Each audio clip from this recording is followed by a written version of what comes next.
I call the honourable member for Higgins. Madam Speaker, my question is for the Treasurer. Will the Treasurer outline how raising the debt ceiling to a prudent level is an imperative for the next sitting fortnight of Parliament? I call the honourable the Treasurer. Well, I thank the member for Higgins for that question. Madam Speaker, for the first time we have received phone calls now from international investors and rating agencies concerned about Australia possibly reaching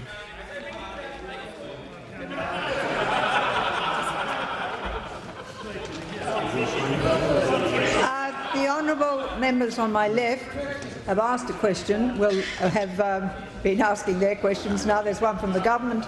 We'll hear the answer from the Treasurer. The rating agencies have for the first time contacted us concerned about possibly reaching the debt limit in the next few days. It was the Labor Party, the member for McMahon, that introduced a debt limit of $75 billion, pledging it would never be reached. Then Labor introduced a debt limit of $200 billion, saying it would never be reached. Then they introduced a debt limit of $250 billion, saying it would never be reached. Then they introduced a debt limit of $300 billion, and Labor said it would never be reached. But yet they budgeted a debt limit of $370 billion, peak debt, and at the same time the member for Lilley laid on the table of this parliament advice to say that it has to be an additional $60 billion buffer. So I would say to the members opposite, this is the debt that Labor created. Labor is offering a partial solution of a debt limit of $400 billion when they left us with a debt. The Leader of the Opposition will desist. I give call to the honourable the Treasurer. When they left us with a debt that is well going to exceed, as the Secretary of the Treasury advised the Senate, over $400 billion. Now, the fact of the matter is this. I know the Leader of the Opposition has a shadow treasurer that doesn't understand the difference between net debt and gross debt. But I would say to the Leader of the Opposition, come on. The honourable the Treasurer, they will be quiet. The honourable the Treasurer is giving important information as to legislation which needs to be dealt with in the House. So it would help the House and the business of the House if we could hear his answer. I give the call to the honourable the Treasurer. I'd say to the Leader of the Opposition— And the member for Lingiari will withdraw his comment. I say to the Leader of the Opposition, and I say to the Greens as well, this is unprecedented territory. And if the Labor Party is going to prevent us from trying to fix the problems they created, then they will wear this. They will wear this. It will be their responsibility, because Labor created the debt of over $400 billion, and now, at a cost to the nation, they are preventing us from dealing with it. This is a test for the Leader of the Opposition. Will desist. I call the honourable member for Adelaide. Thank you, Madam Speaker. My question is to the Prime Minister. I refer to the Coalition's election promise made on the 29th of August. Liberal Party, our policy starts with a clear commitment to all Australian schools. Your funding is certain. What guarantee can the Prime Minister give that under his plan no school will be worse off as a result of actions by the Commonwealth or state governments? Before I call the honourable the Prime Minister, I must say that that question is getting very close to one that has already been fully answered. However, the last words that were added, asking the Prime Minister answer on behalf of state governments, is new to the question. So I'll give the call to the honourable the Prime Minister. New to the question, I suspect, outside the standing orders, Madam Speaker. Madam Speaker, as I've made absolutely crystal clear, the $1.2 billion that the Leader of the Opposition ripped out of school funding just prior to the election is being fully restored by the coalition, because the difference between us and members opposite is that under us there is a system which is national and fair. National, fair, and we will fully fund, to the tune of $2.8 billion, that commitment. We will fully fund it, unlike the Leader of the Opposition. I call the member for Melbourne. My question is to the Prime Minister. I refer to a report in today's Guardian Australia that the Australian Signals Directorate offered to share Australians' data with overseas spy agencies, possibly in breach of the law. Prime Minister, is this true? Is it happening? And will you put in place a full inquiry to ensure that no Australians' information, including medical, legal or religious information, is given to foreign spy agencies in this way? I call the Prime Minister. Madam Speaker, I wish to make 3 points in response to the member. First, Australia will act to protect our national interest and to protect our citizens. We always have under governments of both persuasions, and as far as I'm concerned, we always will. We will act to protect our national security, and we will act to protect our national security using agencies such as ASIO and ASIS. The second point I want to make is that our security agencies operate under very strict safeguards. They operate under the scrutiny and the supervision of the Joint Parliamentary Committee on Intelligence and under the scrutiny and the supervision of the Inspector-General of Security and Intelligence. These are strong and effective safeguards. The final point I wish to make is that it's not been the practice of any government of either persuasion to comment on operational matters. I call the honourable member for Ryan. Thank you, Madam Speaker. My question is to the Minister for Education.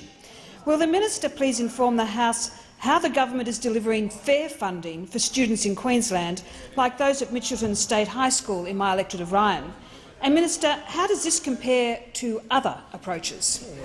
I call the Minister for Education. The Minister will resume his seat. I take it the member for Hunter is on a point of order? It is indeed, Madam Speaker, 101. And it is clear that the last part of that question is exactly the sort of phrase which Speaker Jenkins took offence to in the 43rd Parliament. You will see his references on page 555 of Rep's practice, in that it invites the Minister to comment on opposition policies. There is no point of order. I call the Minister for Education. Thank you, Madam Speaker, and I'm very pleased to be able to inform the member for Ryan that following the press conference that the Prime Minister and I have done today, Queensland will gain $794 million. $794 million in extra funding for their school students over the next 4 years. Queensland is one of the 3 winners from the coalition, extending our commitment beyond matching Labor's level of funding before the election. You would remember, Madam Speaker, that Labor took $1.2 billion from the school funding model in the pre-election fiscal outlook. They ripped it away from Queensland, the Northern Territory and Western Australia. Can I say, Madam Speaker, I'm very pleased to be able to say today that Queensland will gain almost $800 million for their school students, because this government is not only keeping its commitment to match Labor's funding, but we are going beyond that commitment with $1.2 billion of new money. Madam Speaker, we were left a complete mess by the previous government. The previous Minister for Education, in the short tenure that Leader of the Opposition had in that role, ripped $1.2 billion out of school funding, and he left a national model that did not include 3 of the most important jurisdictions in Australia. So there was no national model. He took $1.2 billion from the model. We, on the other hand, will keep all of our commitments. We're putting $1.6 billion in that Labor promised. We're putting an extra $1.2 billion that Labor took. We are delivering a national model that includes every jurisdiction and we will dismantle in the Australian Education Act the red tape and the regulations that Labor built in that made the model almost unintelligible and incapable of being delivered. We won't have a federal inspectorate. We won't have a school performance institute.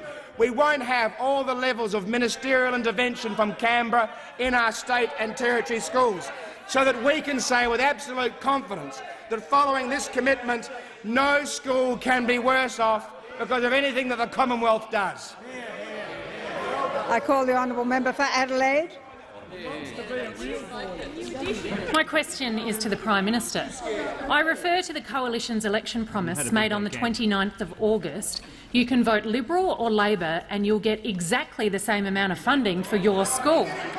What guarantee can the Prime Minister give that under his plan no school will be worse off as a result of actions by the Commonwealth or state government's cuts?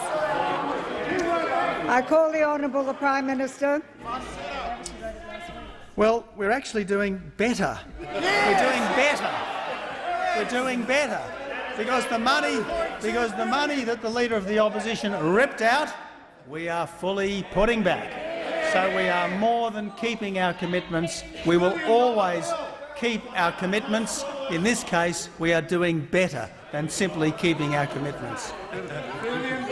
I call the honourable member for Swan. Thank you, Madam Speaker. My question is to the Minister for Education. Will the Minister inform the House how the government is delivering fair funding for students in Western Australia, like those of Lathlane Primary School in my electorate of Swan? How does this compare to other approaches? I call the honourable the Minister for Education. Well, thank you, Madam Speaker, and I'm delighted to get another question from my own side with respect to the government's announcement today, and shocked, surprised that the opposition hasn't been able to summon up the courage to ask me a question about school funding. Madam Speaker, Ataturk said that when the battle changes, a good general changes their battle tactics. Unfortunately, the Leader of the Opposition is still using last week's questions pack and asking the same questions he would have asked before the government's announcement before question time. But I guess that will change with experience in opposition, Madam Speaker. Madam Speaker, I have good news for the member for Swan. In fact, Western Australia will gain remarkably from the announcement that we made before question time.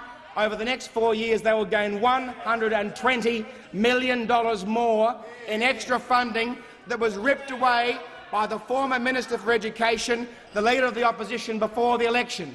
In the pre-election fiscal outlook, Madam Speaker, the former Minister for Education, now the Leader of the Opposition, took $120 million from Western Australia, punished them for the good outcomes that they are achieving because they don't like the independent public schools model in Western Australia. They ripped that money away, and the Coalition today has announced that we are putting that money back.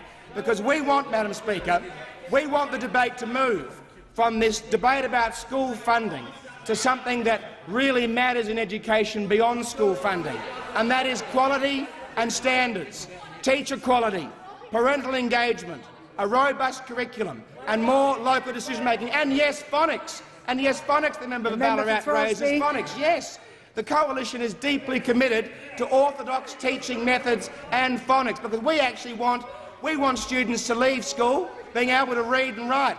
And the member for Perth has written on this subject, and very respectfully, Madam Speaker, she's written on this subject and said exactly what I'm saying today, that things like phonics are exactly the way to improve the literacy and numeracy of our students. She said it. She said modern fads are teaching our students to hate school. And I agree with the member for Perth about that. I'm glad to have her on our team. So, Madam Speaker, Western Australia will win from the decisions that we've made today. We are putting back the money that Labor ripped from schools in Queensland, Western Australia and Northern Territory, and the Western Australians will be able to get on with that excellent work they're doing in giving more autonomy and local decision-making to independent public schools, which is transforming public schooling, not just in the schools but in the communities in which those schools reside. I call the honourable member for Adelaide. My question is to the Prime Minister. Before the election, the minister told Australian schools, "You'll get the funding, but you will not get the strings attached." Can the Prime Minister confirm if the requirement that states do not cut school funding is considered to be a string? I call the Honourable the Prime Minister. The minister's statement prior to the election was absolutely accurate and entirely reflects the position of the government. I call the Honourable Member for Solomon. Thank you, Madam Speaker. My question is to the Minister for Education. Will the minister inform the House how the government is delivering fair funding for students in the Northern Territory, like those in Alloa Primary School in my electorate? How does this compare to other approaches?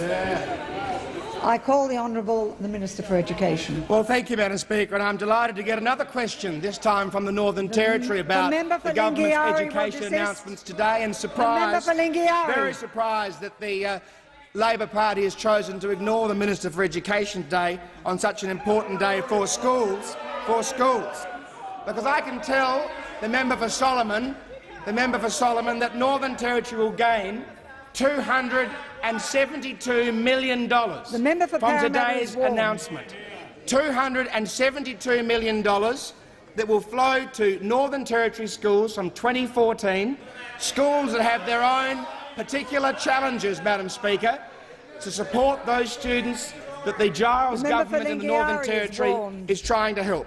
$272 million for the Northern Territory that the former Minister for Education, the Leader of the Opposition, ripped away before the election in the pre-election fiscal outlook. This government, Madam Speaker, is not only keeping the commitments it made before the election to have the same funding level as Labor of $1.6 billion, we've gone further. We've gone even further. We're putting an extra $1.2 billion into school education. And I can understand the embarrassment of the Labor Party because they think education is their issue. And it must really stick in their craw that it is the coalition government that is spending more money on school education over the next 4 years than Labor would if they were re-elected. If Labor was re-elected, Madam Speaker, schools would be $1.2 billion short on the funding that they expected over the next 4 years. If Labor had been re-elected, there would be no national school funding agreement. But I have delivered a national school funding agreement. I have delivered what the Leader of the Opposition was incapable of doing. I've delivered an agreement that includes every jurisdiction, state and territory, Catholic and independent. Is also warned. And I've delivered it with $1.2 billion more money, which means we can move on to the debate about teacher quality, about curriculum, about engaging parents, about more local decision-making. And it's no surprise, Madam Speaker, it's no surprise that the Premier of New South Wales has said today this measure alone, our announcement of $1.2 billion, means school students are in a better position now than they were before the election. And he said, and it's worth repeating, Mr Abbott should be commended for restoring the $1.2 billion of education funding which was deceitfully removed by the Labor government in its dying days. Deceitfully removed by whom, Madam Speaker? By the former Minister for Education, the now Leader of the Opposition, who's remained very silent about his $1.2 billion cut, but unfortunately it's now writ large for all to see. Before I call the honourable member for Adelaide, I wish to inform the House that we have present in the gallery this afternoon members of the Special Parliamentary Committee on Public Sector Reform from the Parliament of Papua New Guinea. We extend a warm welcome to the committee. And we also extend a warm welcome to members of the APEC 4th delegation from the Republic of Korea. And while we're about it, I'd like to acknowledge that we have with us former Minister Simon Crean. We have former members of the House, Mr Barry Hass, former member for Durack, Mr Stuart Henry, the former member for Hasluck, and Mr Tony Windsor, the former member for New England. I give the call to the honourable member for Adelaide. Thank you, Madam Speaker. My question is to the Prime Minister. Under the announcement made by the government today, can state governments cut their school funding budgets? Before I call the honourable the Prime Minister did indicate earlier that the words, when he was asked about what state governments would do, is getting very close to being outside the standing orders, as the Prime Minister is not responsible for state governments. However, I will allow the question to stand and call the Honourable the Prime Minister. Thank you, Madam Speaker. Well, what we see again is more shameless effrontery from members opposite. Let's be clear exactly what they are doing. Members opposite are complaining because we are putting back in the money that they ripped out. The member for Isaacs. And they're unhappy about that. They're unhappy about that.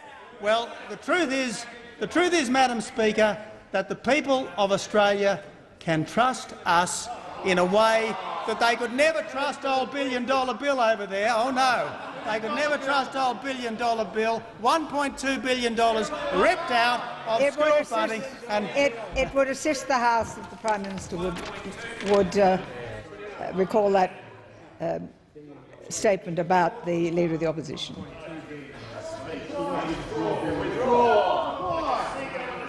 Madam Speaker, I'm happy to withdraw to assist the House, and in fact, I'm happy to withdraw. The Manager of Opposition Business will resume his seat. I'm happy to withdraw. I asked the Prime Minister to withdraw on the basis of assisting the House. That's what he has done. The Prime Minister will resume his seat. What is the point of order? Madam Speaker, Madam Speaker, the point of order is on direct relevance and a very specific question about the relationship between Commonwealth agreements and what they will allow the states to do. There is no point of order. I call the Honourable the Prime Minister. And Madam Speaker, of course I shouldn't have used that phrase to describe the Leader of the Opposition, because it was $1.2 billion, not just $1 billion, that he ripped out of school funding. Now, Madam Speaker, what we are doing, we will change the Education Act as passed by the former government to end the Canberra command and control system that was put in place by members opposite. But Madam Speaker, Madam Speaker, if that was the member for Chifley, he's warned. Madam Speaker, this government will run a consultative and collegial system. We will end the blame game. We will work cooperatively with the states, and I believe that the states will honour their commitments to spend more money on schools. I call the honourable member for Flynn. Thank you, Madam Deputy Speaker. My question is to the Minister of the Environment. I remind the Minister of comments made in the Australian Financial Review on the 26th of November 2013 by the Chairman of Rusal Australia Limited that they will not invest another cent in major capital investment until the carbon tax is repealed. Will the Minister outline to the House the importance of scrapping the carbon tax for the Australian economy and future investments, particularly in my electorate of Flynn? I call the Honourable the Minister for the Environment. Thank you very much, Madam Speaker, and let me say to the member for Flynn, I did notice the comments from the Chairman of Rusal Australia, and let me say to the members of the opposition that they should have noticed the comments from the Chairman of Rusal Australia. For the record, Rusal is a part owner of the QAL refinery for alumina in Gladstone. 1,000 employees, another 300 contractors, and this is what the Chairman said in the Australian Financial Review last week, and I quote, Rusal Australia made it clear over the past 3 years in meetings with and briefings to the previous government that its investment in the QAL refinery at Gladstone was being put at risk by the government's unilateral carbon tax and energy policy. He went on beyond the comment about at risk to say this, and I quote directly, "We will not invest another cent. We will not invest another cent in major capital improvements until Labor agrees to the repeal of the carbon tax." Prime Minister, that is a major investor noting that they would not make another cent of investment until the carbon tax is repealed. And the warning was given in crystal clear fashion over the last 3 years. Significantly, the member for Isaacs asks about the environment. And it's very interesting because during the course of this article, the chairman of Rusal goes on to say a tonne of alumina produced in Australia emits on average 0.85 tonnes of CO2, while in China the average carbon emissions from production of a tonne of alumina is 1.35 tonnes. In other words, their policy costs Australian jobs, it costs Australian investments, but it also sends up global emissions. So for a policy designed to help the environment, it does damage on jobs, it does damage to investment, and it does damage to the environment. But it's more than just in the member's own area of Flynn and Gladstone. The Queensland Treasurer recently said the following, and I quote, "By the modelling done for the previous state government, Queensland could lose up to 21,000 jobs by 2020 and gross state product could fall by $9.6 billion thanks to the carbon tax." Gladstone, pain. Queensland, pain. And as the Minerals Council told the Senate over the last 2 weeks through its submission, for the mining sector, the combined costs of permits, higher fuel costs and pass-through of carbon costs on gas and electricity was an added burden of about $1.2 billion on the mining sector. So let's be clear, Prime Minister and Madam Speaker, this tax does damage to jobs, damage to investment, but it sends emissions up and overseas. I call the Honourable the Leader of the Opposition. My question is to the Prime Minister. I refer the Prime Minister to his comment today there will be no broken promises under this government.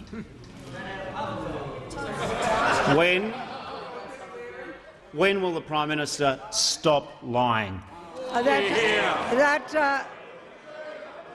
That question is quite out of order, and I will ask the Leader of the Opposition to withdraw the final end of that question. Too late.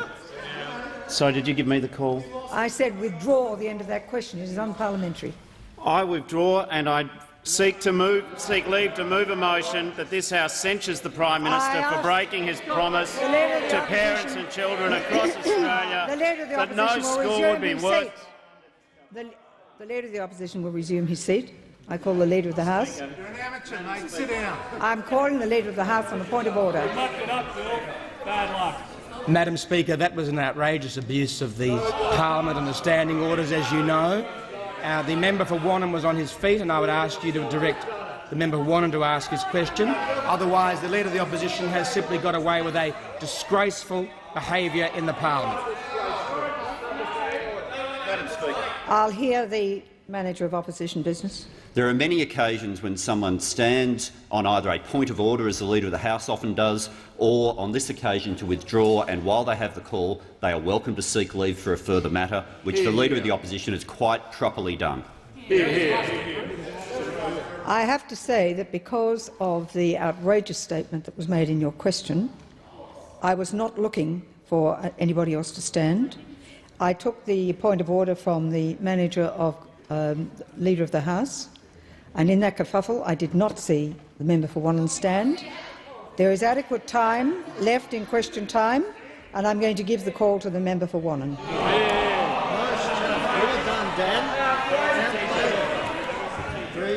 I will listen to the Manager of Opposition Business. You gave the call to the Leader of the Opposition. I did, and then I asked him to resume his seat. But he sought leave before you did that, Madam Speaker. And then I asked him to withdraw, and the tapes will show that. And he asked me whether or not I was giving him the call, and I gave the call to the— Madam Speaker, with respect, are you saying to the House that you asked the Leader of the Opposition to resume his seat before he said, "I seek leave"? Yes. That's not right. That's not what the tape shows. Well, just a moment. I'm happy to look at the tape. I am happy to look at the tape. I have to say, I was absolutely shocked at that language in that question. Yes, I was. Absolutely. I might have expected it from one or two others, but I didn't expect it from the Leader of the Opposition.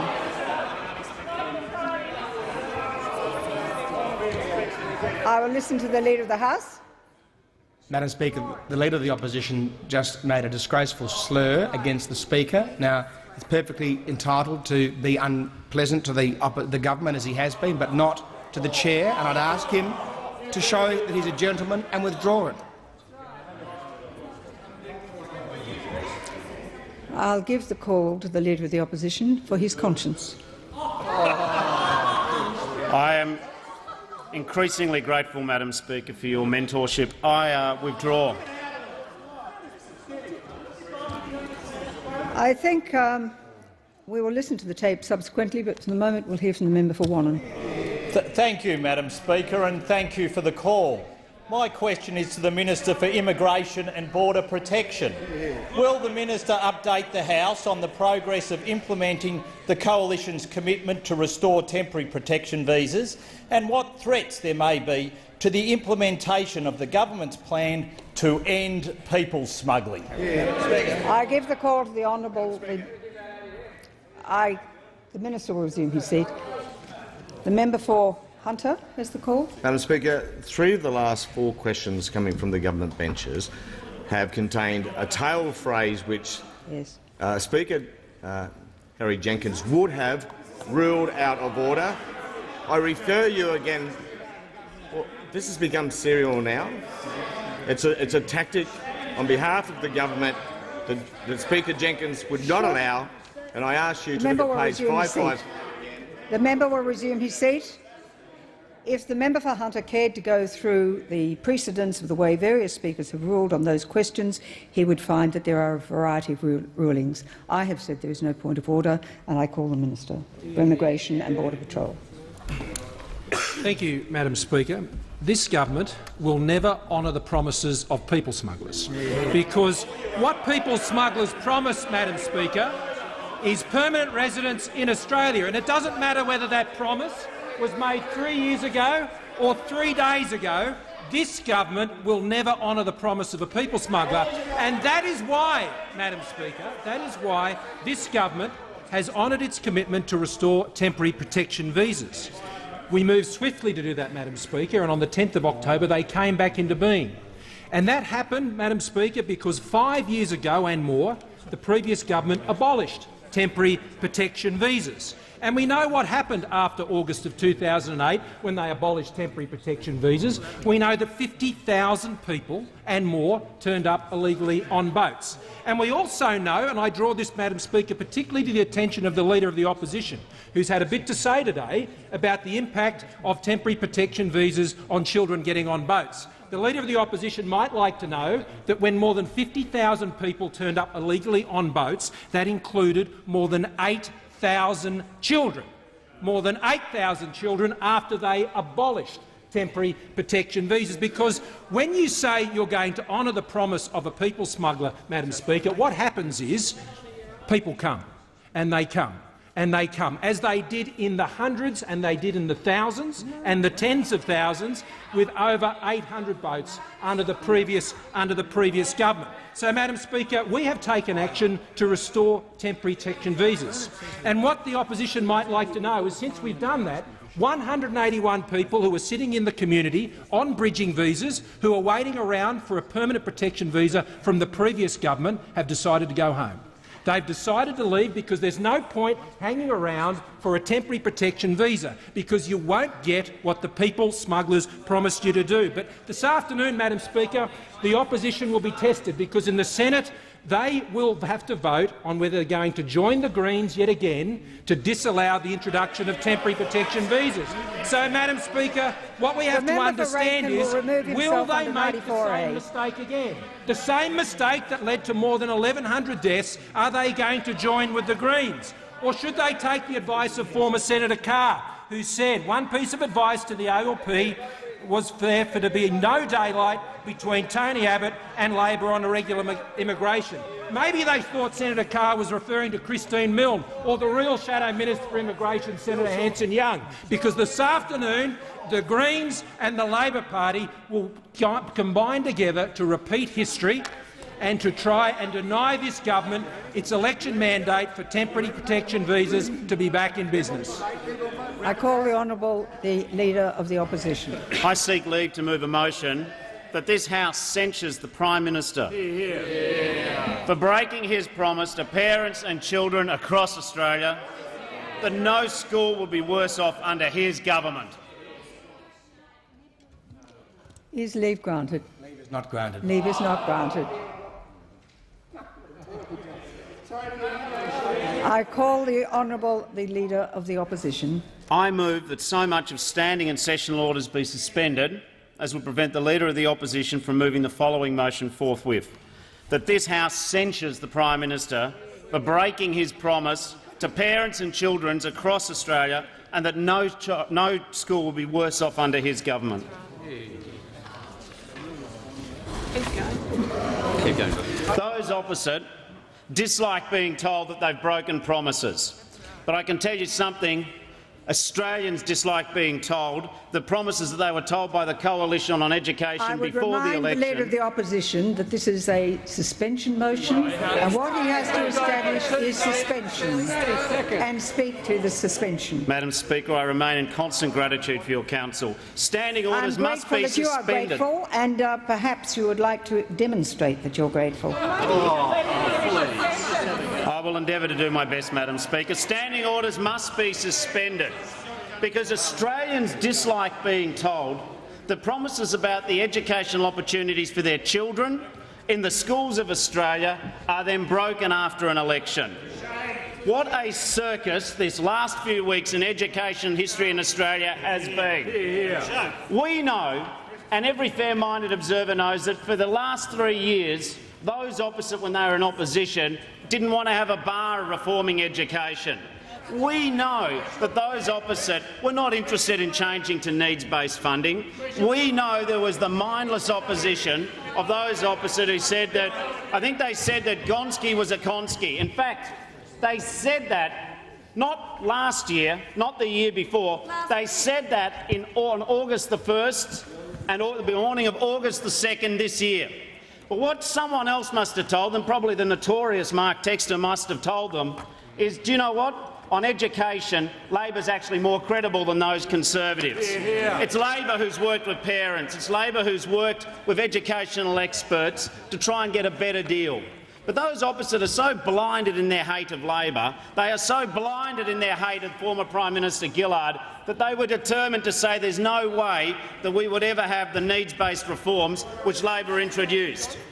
But demonstrating the cynical administration that they are and their desperate desire to get into power, no doubt their planners and their pollsters said in early August, education is one issue where Labor is leading over the Conservatives. And those opposite are quiet. And you know why they're quiet? Because they know the truth when they hear it. They know that no one trusts them on education. So then what happened is Christopher Pyne, member for Sturt, well-known education reformer not, on the Thursday calls it Konski, and then on the Friday, in what could only be a road to Damascus miracle, says actually we support these changes in education. I remember very clearly what they were saying and when they were saying, because I was in negotiations with a Conservative government in Victoria on these education reforms. And this is why we must suspend standing orders, because this government has different policies before an election to when they get elected. So then what happens is they try and desperately tell in a flurry of phone calls to their Victorian colleagues, please don't do a deal with Labor, you can trust us. And this is where they come up with that beautifully precise Conservative form of language, the no-strings-attached deal. Never seen a deal where they wouldn't put a truckload of money and no strings attached so they could persuade the Liberals in Victoria not to sign a Labor deal. No strings attached. But there is a peril with their no-strings-attached approach, which again the Prime Minister has endorsed today. So they've been against it for years. And on the basis they believe that a leopard can change their spots, they said just before the election, well, we've changed our spots. I know we're the Conservatives. I know we bag needs-based education. In fact, most of the electorate know that the member for Sturt doesn't like government schools. His dream is to turn every government school into a private school.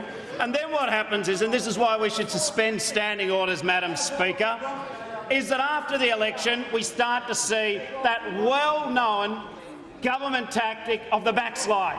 Never go down the slide forward, this crew, they always go down backwards.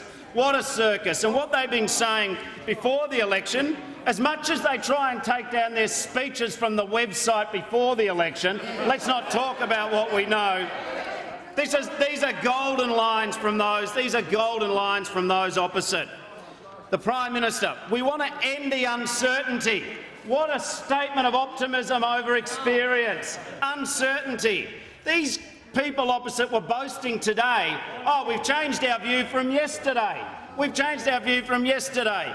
Education in this country has become a circus of funding because those opposite have been in damage control ever since the moose is loose, ever since the member for Sturt has been conclusively confusing everyone. I love what the opposition leader said when he was the opposition leader. He said, no school is worse off. No school is worse off. What a mischievous, deceptive comment that is in light of today's comment. And they are boasting. The mob opposite have never been shy about shouting their ignorance to the world. What they are saying today is, how clever are we? How clever are we? We are going to give money to the Queensland government, to the Northern Territory government and the West Australian government, no strings attached. They say that a fool and his money are soon parted. They are evidence. Because did these clever education reformers, did they even stop to ask the well-known notorious cutters and slashers of services, the Newman government, did they ever say, here comes the Commonwealth truck, the Armaguard truck, driven by Tony Abbott and his truck jockey, member for Sturt. We've got the cash, Campbell Newman. Quick, get it out the back, get it out the back, get into the schools. Oh, and by the way, Mr Newman, you can borrow the empty cash truck we're taking. You can bring it round the back door of the school because you can take the money out of your schools. These educational vandals, these educational dilettantes, these people too lazy to do their policy in opposition, turning up at the exam, copying our exam answers, they have made no guarantees to stop Queensland, Northern Territory and Western Australia from cutting their budgets. I think you've got a colleague over there, Madam Speaker. If you don't want to recognise her, I'm happy to give you the rest. The member for Ryan. Thank you, Madam Speaker. I just felt the Speaker was straying from the purpose of his address. The Leader of the Opposition has the call. Thank you again, Madam Speaker. The standing orders must be suspended because in education in this country we've seen those opposites say, oh, well, you can have Liberal or Labor, you get the same deal. That is not true. That is not true. Because what those opposite are now boasting about, I mean, it's a different position to yesterday, it's a different position to Friday, but what their latest position is they are saying to Australia, we will hand Commonwealth money to the states, but we will not require that you don't cut your funding. The difference between Labor's model on education is that we would seek $2 to give for every $1 that the states match, but we never said the state government. I call the Chief Government Whip. Huh? You sat down again. Back to the member for opposition. Leader of the opposition has the call. This is not the government that was promised to Australians at the election. They said, those opposites said, there'll be no surprises and no excuses. What a joke. Every day under Christopher Pyne is surprise day in education. Every day in Abbott and Prime Minister land is excuse land. You know, they've said that in education we will make sure before the election that every school, no school is worse off. Specifically they said, and I've got the quote for the member for New England, they said that we will honour the agreements, we will match the offers they've made, and they also said that no school will be worse off. They cannot keep that promise with the deals that they're talking about doing with the states. The Northern Territory has been closing schools. Queensland has been closing schools. We see needs-based funding as being fundamental to the improvement of Australian education. We understand in Labor that what is important is giving kids the best start in life. We believe in needs-based funding. We believe there should be a loading based on children's disability and learning difficulties. We believe there should be funding based on whether or not kids are in the regions. We believe there should be funding based on the postcodes and the low ESS status of the areas in which parents are sending their kids. We believe fundamentally in giving children needs-based funding. We are a party, we are an opposition who will back in public schools. We are a party and a government who will never give up on state education, unlike those opposite. Time has expired. Is the motion seconded? I second the motion and reserve my right to speak. The question then is that standing orders be suspended. I call the Leader of the House. Thank you, Madam Speaker. Madam Speaker, I move that all words after "that first occurring" be omitted and the following words substituted.